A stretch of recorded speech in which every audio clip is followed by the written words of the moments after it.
So first of all, I want to talk about, I mean, everyone talks about women voters. And जब भी women voters की बात की जाती है, तब वो कहते हैं कि भाई लाभार्थी योजनाएं उनको दी है.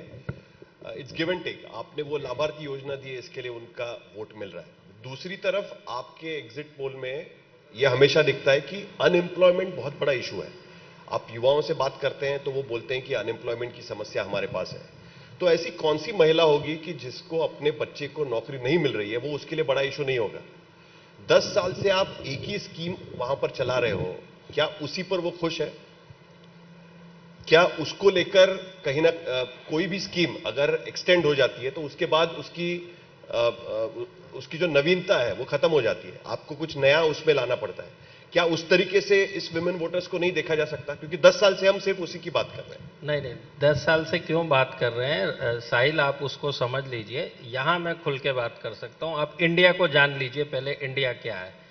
70% rural, 30% urban. Urban meaning 6,500 cities and towns. 6,500 cities and towns contribute 30% of the population.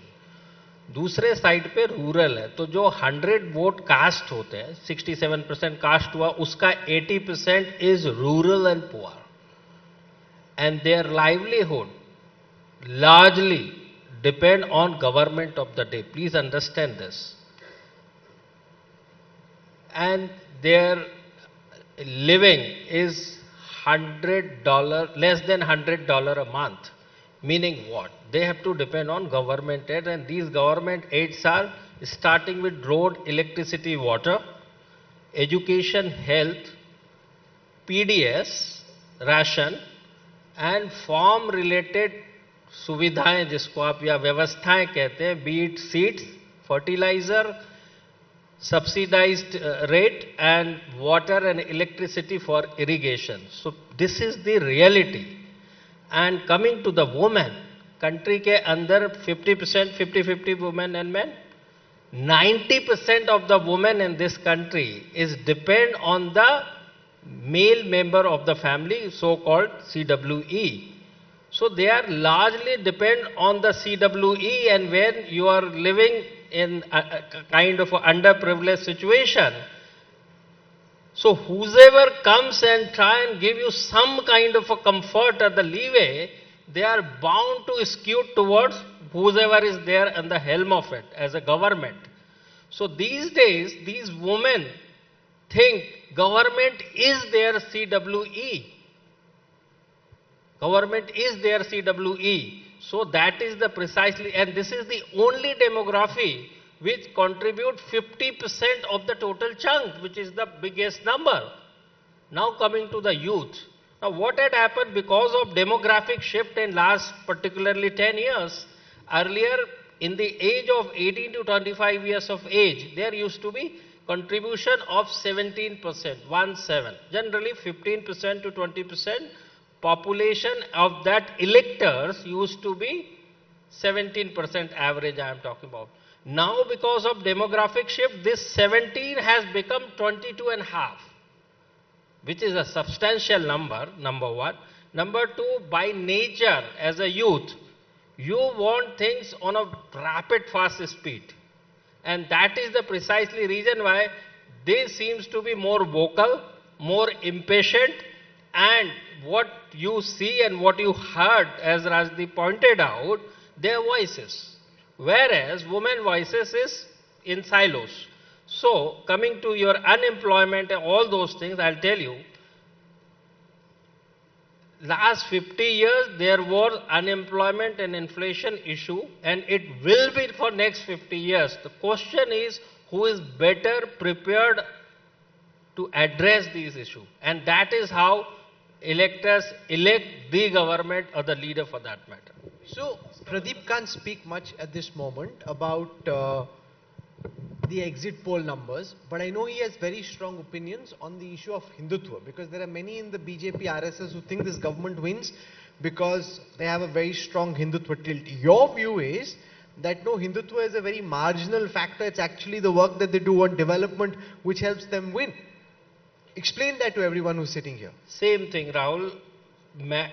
Any issue for that matter, be it Hindutva also, जो सबके जीवन को या लार्जर सेक्शन ऑफ सोसाइटी को इम्पैक्ट करे या प्रभावित करे, उसका उतना ही इम्पैक्ट होगा. It is as simple as that. So I just now I explain the 80% इज literally struggling for livelihood. Where it matters Hindutva and this? It matters only to the extent of 5 to 10% of the people. But how it turns and what it turns out to be in the campaign, what media picks out. The reality is, in the 40 minutes speech of any leader for that matter, whether Congress, BJP or any other political party, they talk 90%, which is about 30-35 minutes, about the welfare and development of the society, and 5 to 10 minutes they talk about these emotional issues, so called, because unko usko bhi to connect karna hai na. So it is simply the packaging and marketing, and in packaging and marketing you need to use all kind of trick to reach out to the all kind of voters. So that is the reason why I always say 5 to 10%. And when you say Hindutva, my dear friend, if you buy a pen and if it is not writing, you will throw it out or replace it. So as with the government. Who is leader? Who is government? Is a public representative. If they do not serve them, what are they for? It's as simple as that. But, media cannot talk about those issues. Media needs something more than that, which is called infotainment, and that is what you serve. I'm going to come to Dr. Sanjay Kumar because he's in a rather candid mood. You all did a poll at the start of the election or before the election, CSTS. I saw you didn't give numbers, but what you said was effectively suggesting that issues like unemployment, mehengai, were top of the mind. At the same time, you said there was a strong... Unemployment, Berozgari and mehengai. But at the same time, you said there was a lot of faith in Mr. Modi as a leader when you looked at leadership across parties. Do you believe that something has changed from the time you started this election, where you seemed very confident that the BJP was going to get 300 plus? Effectively, that's what your survey seemed to suggest. Yeah. Today, you've come and said 272 with allies 300. That's the question many people are asking. Has something changed in the last 6 to 8 weeks for you, Sanjay Kumar, to be a little bit more cautious? No, on the question of that, you gave me 4 options and I picked up one which I thought is much closer. But on a serious note, yes, CSDS did a poll before elections. As you know, that we don't come out with number of seats.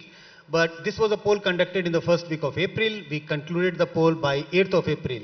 And our estimate, which was made public in the newspaper, was that 40% votes for BJP and Prime Minister Modi's popularity remains very high at 47%.